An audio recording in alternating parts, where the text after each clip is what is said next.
All these science spheres are made of asbestos, by the way. Keeps out the rats. Let us know if you feel a shortness of breath, a persistent dry cough, or your heart stopping, because that's not part of the test. That's asbestos. Good news is the lab boys say the symptoms of asbestos poisoning show a median latency of 44.6 years.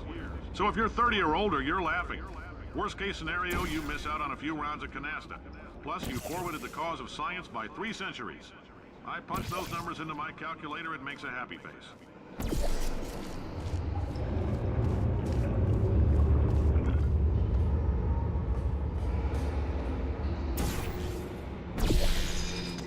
I like your style. You make up your own rules, just like me.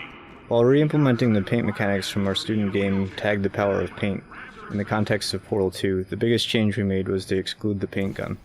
In Tag, our paint gun allowed the player to paint the environment freely in an abstract outdoor environment, but in our gameplay experiments, that was very difficult to constrain without contrivance in Portal 2's indoor spaces. It also changed the game's pacing significantly, since being able to run at high speed around a level covering everything in paint is a lot more fast-paced, energetic, and often scattershot than Portal's more cerebral gameplay. Perhaps most importantly, there's a certain elegance in the simplicity of manipulating all the game elements, using only the portal gun. Adding a new gun would inherently add complexity, and force us to start from square one training the player how to use this new tool instead of focusing on the game's namesake. Instead, we decided to use the established mechanism of the delivery tubes, and have players redirect the flow of the paint with their portal guns. This felt like a good compromise.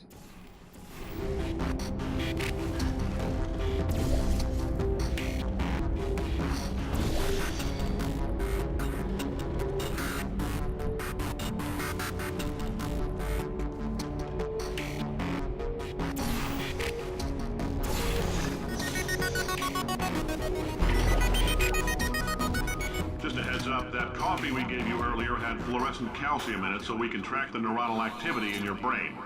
There's a slight chance the calcium could harden and vitrify your frontal lobe. Anyway, don't stress yourself thinking about it. I'm serious. Visualizing the scenario while under stress actually triggers the reaction.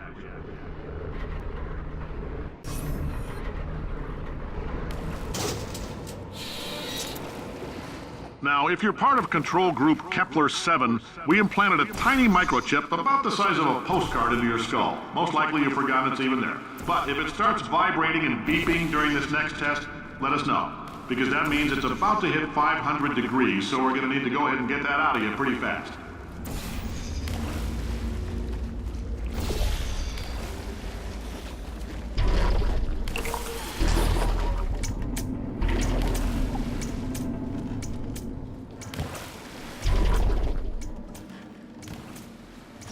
Telling them, keep your pants on.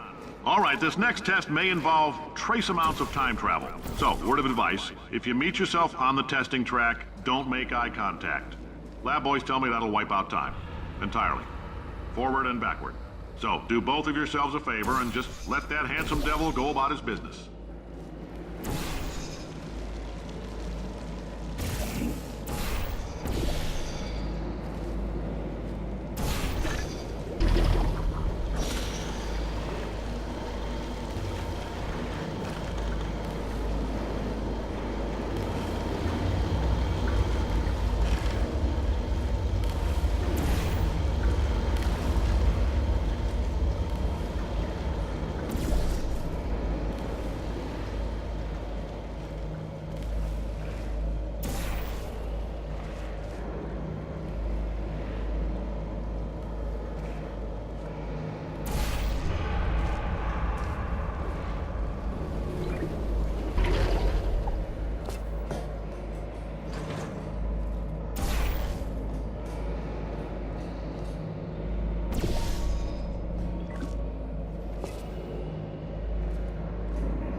It means you're taking a long time on the catwalks between tests.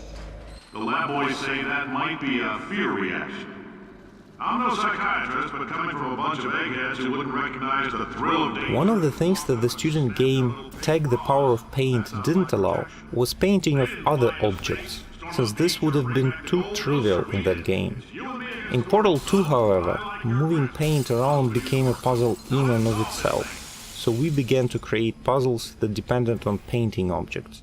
Bouncy boxes and turrets were an obvious choice, and adding this mechanic extended our toolbox to include objects whose basic properties of movement could be changed by the player.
Science isn't about why, it's about why not.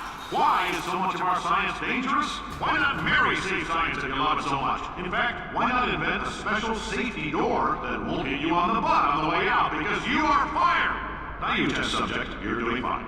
Yes, you, box your stuff, out the front door, parking lot, car, goodbye.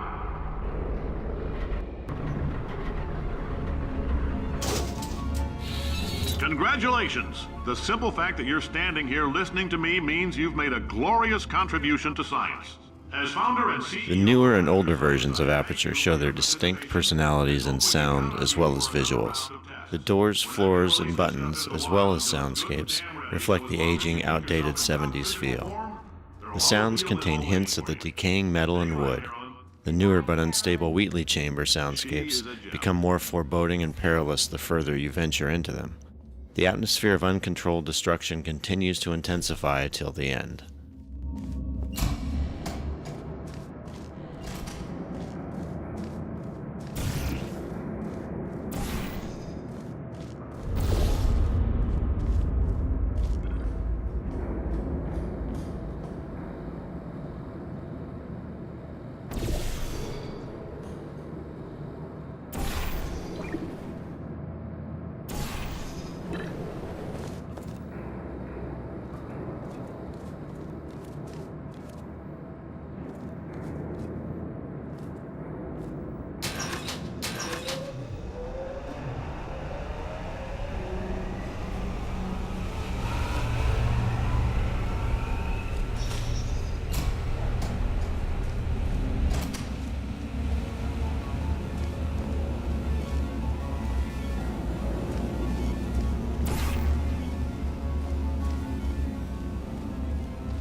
Greetings, friend. I'm Cave Johnson, CEO of Aperture Science.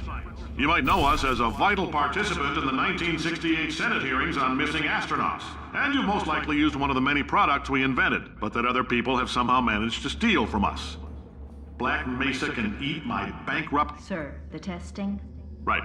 Now you might be asking yourself, Cave, just how difficult are these tests? What was in that phone book of a contract I signed? Am I in danger? Let me answer those questions with a question. Who wants to make $60? Cash.